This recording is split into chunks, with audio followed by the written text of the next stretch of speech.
Hello, and welcome back to Grace Workshop. Glad that you are with us. We are in week 4, and today we're talking about individual works of mercy. Basically, spirituality put into action, if you will. So let's do a real quick review of our tools thus far in the workshop. We have our, remember what is grace? We have the prevenient grace, grace which prevents harm from coming to us. We have the justifying grace, that which helps us to measure up to God's purposes in our life. We have the sanctifying grace, which is the degunking of our heart, the rust dissolver, if you will, WD-40. And we talked about the stud finder, which finds what is solid behind a wall, behind drywall, how God finds what's solid in our life and what we can build on through that, individual practices of piety. We also talked about community practices of piety or spiritual maturity, zip ties, that which binds us together as we grow together in spiritual maturity. Now, today we are on individual practices of mercy. So we've been talking about piety or spiritual maturity. Now, mercy, that is basically related to action, spiritual action.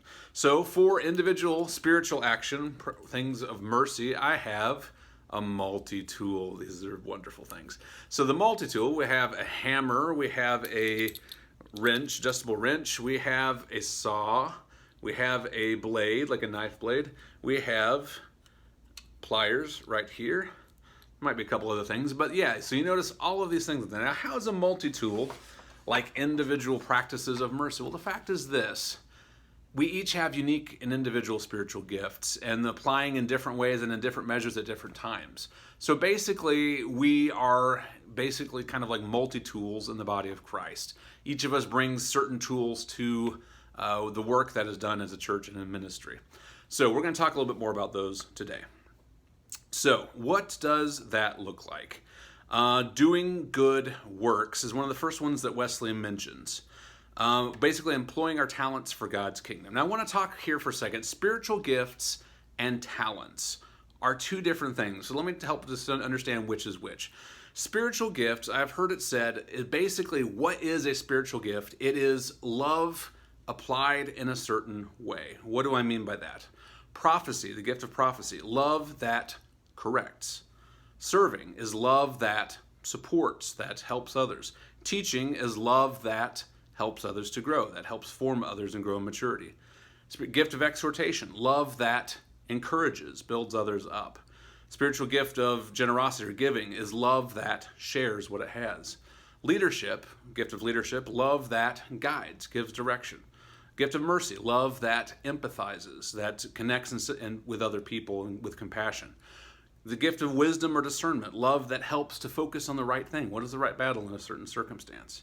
Spiritual gift of faith, love that helps myself and others stand firm in God. Spiritual gift of healing, love that restores and brings God's shalom in various situations. Spiritual gift of tongues, love that supernaturally communicates for various purposes. Spiritual gift of administration, love that makes good use of resources. So, a few lists on that. I'll give you just reference for that. Is Romans chapter 12, 1 Corinthians chapter 12, Ephesians chapter 4. Check those out. You can find a lot more discussion of that there. Now, those are the gifts. Talents. What am I talking about with talents? That is what we do well. And those are not the same thing. For instance, some people have told me, well, Abel, you have the spiritual gift of music because you can play all these instruments and you can sing really well. I just kind of smile and say, oh, well, thank you. But no, I don't. I have a talent for music. I do. God has helped me to have that. But my spiritual gift most strongly is wisdom and discernment. So helping to know what is the right priority in certain things. So for me, in the work that I do as a worship director of worship design, my talent is music. So I know, okay, if this instrument does this and this other instrument does this, I can arrange and organize that in a certain way. And in putting the nuts and bolts together in worship for the worship service, I know how to put those pieces together because of my talent in music. So the expression of that talent is through the gift of discernment and wisdom. Using that, what is going to best build up and edify the body of Christ through worship. So that is the application of a gift of wisdom and discernment applied through the talent of music, through the talent of worship organizing, right? So that's one example. What are some other examples to help you understand this? So let's say someone has a talent of sculpture. Let's just take that.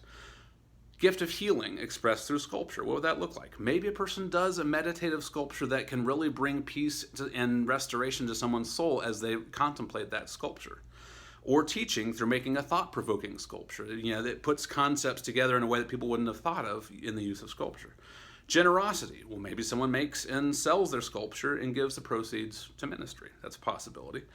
Service, through sculpting beautiful decorative ornaments for a worship space. So you see that one talent can be used in a whole wide variety of ways depending on the spiritual gift involved. I'll give you a few more examples. So let's say someone has good communication skills, good language and verbal skills. They could use their spiritual gift of teaching through clearly presented lessons and helping others learn. A gift of prophecy through skillfully communicating both confrontation and love at the same time. That takes verbal skill to do well. Exhortation, for example, through motivating speeches, through encouraging others through what they say. The gift of faith through articulating and clarifying God's actions in a particular context, using the words that best help people understand that. Gift of leadership, expressed verbally, through well-chosen words of just support and guidance and direction in certain situations, right? A couple more. Let's say someone is a cooking, right? I challenge myself. How you can do exhortation through cooking, right? I was like, what? Well, okay. Through boldly trying new recipes and encouraging others to try new things for God's glory by example. You never know. I mean, the point is, the beauty of this is there are so many talents and so many spiritual gifts. Any of these can be an opportunity for ministry in creative ways that you might not have thought about. So we'll keep going. Cooking, talent. So gift of teaching through relationship building, mentoring other generations, and cooking as a form of discipleship. It can happen. Applying the talent of cooking through the gift of generosity, through supporting bake sales. That's a pretty obvious one. Healing applied to the talent of cooking, through food-based hospitality. How many times have people come together and made peace on things through food? I mean, it's a really great mode of hospitality. Maybe someone who has a talent of cooking does that very well and applies that spiritual gift in that way. My point is this. I'm not going to give an exhaustive list. I've given several. Think about, what do you do well? At the same time, where is God's love? What particular way is that being expressed in your life through spiritual gifts? And then start putting some ideas together, and you can get some really cool ideas for creative ministry through that. Think about it. Going on for now. How do you find spiritual gifts? Determine what those are for you. Go on Google and just look up spiritual gift inventory or spiritual gift finder. You'll find a number of tests that will help you identify that. My recommendation, take a few of them. Don't just rely on one single test, because no test is going to be perfect. They're all kind of estimations. But what happens is, if a few different tests start showing consistently certain things showing up, pay attention to that. That's a pretty good indicator that's something of how God's love is expressed through your life, right? Give some prayerful thought about what talents you might have, and like I said, how you can creatively match spiritual gifts and talents together to develop new ministries. So try things. That's always really cool. All right, so next thing Wesley mentions, visiting the sick, and I would say visiting with the sick, right? What do I mean by that? Don't just think physical sickness. There's that obvious one, shut-ins, hospitals, nursing homes. Of course, that is always a good thing. But it can also mean, for instance, intentionally reaching out to interact with those who maybe have a mental or emotional illness, not just physical one, that might otherwise make us feel uncomfortable. Sometimes it is that presence, that spending time in developing that relational time with someone else where it might otherwise become uncomfortable to do that. That can be a form of visiting the sick. It can be stretching yourself in that way. Sometimes it can mean just carving out time and space to deeply listen to somebody when they're having a hard day. That's not sickness in the radical extreme sense, but it is if someone is suffering and if someone is feeling very much challenged and stretched in who they are in that particular day. Taking time and listening to them can be very healing sometimes. Share your time in that way. Give consideration to that. And yeah, of course, it can mean shut-ins, nursing homes, hospitals. Do visitation ministry as you have an opportunity. That is always a very helpful, good, useful thing. So, visiting those in prison. So let's talk about that. I have seen prison ministry firsthand. When I was in seminary in Kentucky, I helped out a little bit in some prison ministries. And the thing is, while people are in prison, usually they don't get there just casually or lightly. Something has happened. That's why they're there. And usually it means they've been brought to a point in their life when they get it. When they realize, okay, what they were doing wasn't working, they're in prison, clearly. This is not a judgment. This is just saying it's a chapter in a person's life when they are really in the process of reflecting on some things. Prison ministry can really deeply reach people on a level that they might not otherwise be in a place of listening. And I've seen lives transformed powerfully for God's glory in and through prison ministry. I will say this, though, whether that's through church, prison ministry, or through Kairos, I know they do a lot. Don't just casually enter into this, because interacting with prisoners, you have to be really, really real. And I mean that. The fact is, if you just bring sunshine and rainbows, that's not where they are, and that's not necessarily going to be what resonates and clicks with them.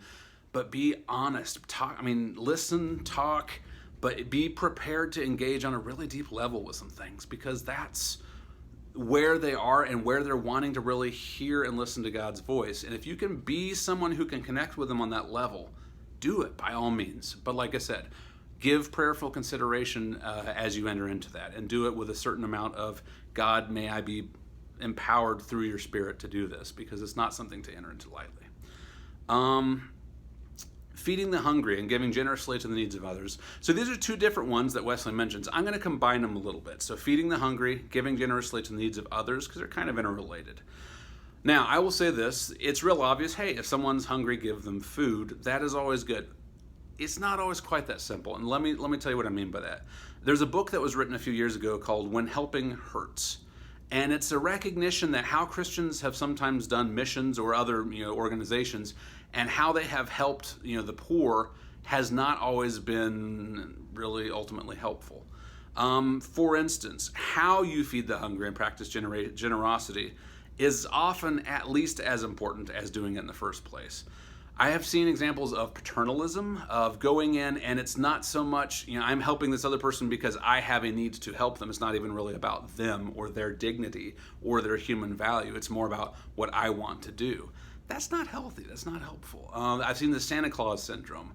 I go in and I want to feel like I'm helping the poor people. Oh, aren't I so great? And all that. And that's not a very mature place to be.